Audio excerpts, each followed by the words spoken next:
প্রতিদিনের যেই রুটিন মাফিক কাজ, ঘুম থেকে ওঠা, নাস্তা করা, তারপরে দুপুরের রান্না করা, দুপুরের খাওয়া দাওয়া শেষ করে রেস্ট নেওয়ার পরে আবার বিকালের নাস্তা রেডি করা, এরপরে আবার রাতের খাবার রেডি করা। তো এই গতানুগতিক যেই কাজগুলো প্রতিনিয়ত করে থাকি, তো এগুলোর মধ্যে যখন নতুন কোনো কাজ যোগ হয়, তো দেখা যায় যে প্রতিদিনের রুটিনটা কিছুটা হলেও গড়মিল হয়ে যায়।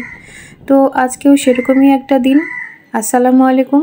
নতুন একটা সকালে আপনাদের সকলকে স্বাগত জানাচ্ছি।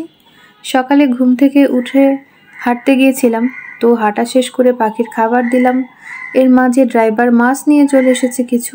তো এখানে সবই ছোট ছোট মাছ, চিংড়ি মাছ, কাচকি মাছ, ট্যাংরা মাছ।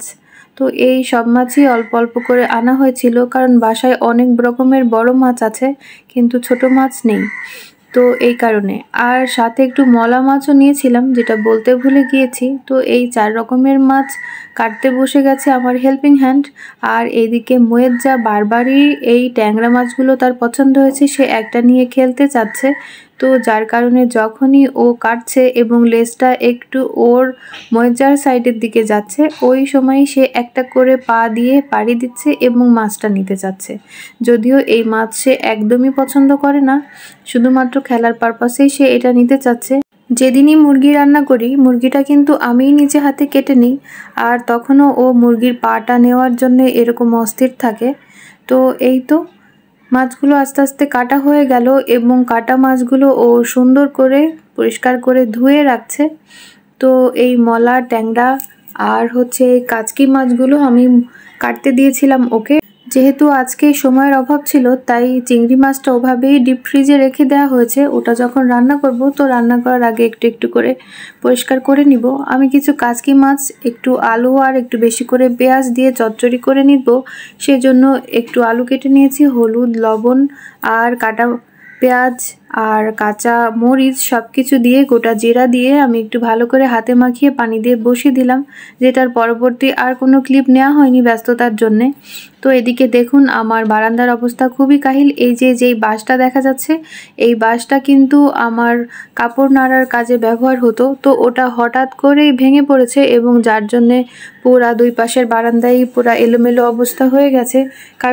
একটা বড় রশি দিয়েই দুই পাশের বারান্দায় দুইটা বাঁশ দিয়ে অ্যাটাচ করা ছিল, তো এক সাইডের বাঁশ ভাঙা মানে দুই সাইডই এলোমেলো হয়ে যাওয়া। তো যাই হোক, এই তো এখন পুরা যেহেতু এলোমেলো হয়ে গেছে, এটা তো ঠিকঠাক করতে হবে। তো আমি আবার হঠাৎ করে চিন্তা করলাম, যেহেতু সব কিছু ঠিকঠাক করতেই হচ্ছে, তো গাছপালাগুলো কেন না একটু গুছিয়ে নিই এই সুযোগে।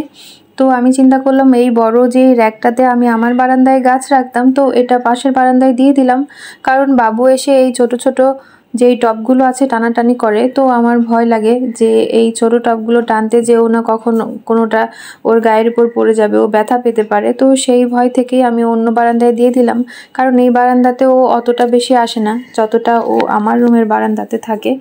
তো এই তো এর মাঝখানে আমি ভিডিও করছি আর সেই সাথে বাবুকে দেখাশোনা করছি। যেহেতু ধুলাবালির কাজ, তো আমি আর ওটার মধ্যে হাত দেইনি, শুধুমাত্র টুকটাক করে একটু একটু গাছ লাগাচ্ছিলাম। তো এই তো গাছ লাগালাম একটা, তো পানির মধ্যেই ভিজিয়ে দিলাম, যেহেতু এই কাপটা অনেক দিন ধরে পড়েছিল, ভেঙে গেছে হাতলটা। তো ওটার মধ্যে একটু মানি প্লান্ট লাগিয়ে দিলাম। আর এখানে একটু রঙের পাথর নিয়েছি, কয়েকটা রঙের, আর বেশিরভাগই হচ্ছে সাদা পাথর।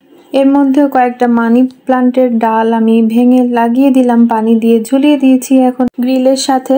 তো এটা কিন্তু দেখতে বেশ দারুণই লাগছে, ভিডিওতে অতটা বোঝা না গেলেও বাস্তবে কিন্তু চমৎকার। তো এই তো গেল, এর মধ্যে পানিগুলো দিয়ে দিলাম একটু একটু করে। আমার বারান্দা এখনো পর্যন্ত সব ভালো মতো গোছানো হয়নি, তো এই যতটুকু জিনিসপত্র ছিল কিছুটা সরিয়ে ফেললাম, ফেলে এখন হচ্ছে একটু পরিষ্কার করে নিচ্ছি, কারণ অনেক বেশি ধুলা হয়ে গিয়েছে। দুপুরে আমি আর তেমন কোনো কিছুই রান্না করতে পারিনি, তো আগে যেই রান্নাগুলো ছিল তার সাথে মাছের চচ্চড়ি দিয়ে খেয়ে নিলাম। আর বিকালে চলে গেলাম ছাদে। ছাদে চলে গিয়েছিলাম এই জন্যে যে আরও কিছু গাছ লাগাবো, আর নিচেও কিছু গাছ আছে যেগুলা ভালো মতো হচ্ছিল না, বিশেষ করে বেগুন গাছ, কাঁচামরিচ গাছ এগুলা ছিল। তো আমি ভাবলাম এগুলো ছাদে দিয়ে দিব এবং ছাদ থেকে কিছু গাছ নিচে নিয়ে আসবো, যেগুলো নিচে হওয়া সম্ভব। তো বাবুকে যেহেতু নিয়ে এসেছি, তো ওর সঙ্গে দৌড়াদৌড়ি বেশি করতে হচ্ছে। এর মধ্যে ফোন পেলাম যে গ্রাম থেকে যে চাল পাঠিয়েছিল সেগুলো চলে এসেছে। তো এই চালগুলো আমরা আবার সুন্দর করে কোথায় কি রাখতে হবে সেগুলো দেখে ঠিকঠাক করে নিচ্ছিলাম।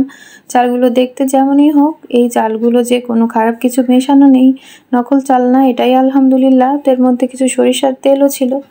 তো ওগুলো গুছিয়ে রাখার পরে বিকালের জন্য, বাবুর জন্য এবং সবার জন্য আজকে শুধু নুডলস রান্না করেছিলাম, কারণ সারাদিনে বেশ ক্লান্ত। আর ছাদ থেকে ফেরার সময় কিছু গাছ নিয়ে এসেছিলাম, তো সেই গাছগুলোই আবার আমি লাগিয়ে দিচ্ছি আমার হেল্পিং হ্যান্ডদের সাথে করে। তো ওরাও আজকে অনেক বেশি পরিশ্রম করেছে।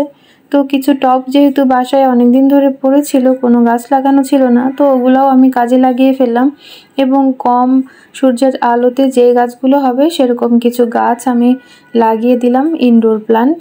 তো এই তো আজকের ভিডিও কিন্তু এই পর্যন্তই। আমার বাচ্চারা অনেক বেশি দুষ্টামি করছিল যদিও, তারপরেও ওদের সাথেও কিছু ক্লিপ নিয়েছি। তো বিদায় নিলাম, সবাই ভালো থাকবেন। পরবর্তী ভিডিও দেখার জন্য আমন্ত্রণ জানাচ্ছি। আল্লাহ হাফেজ।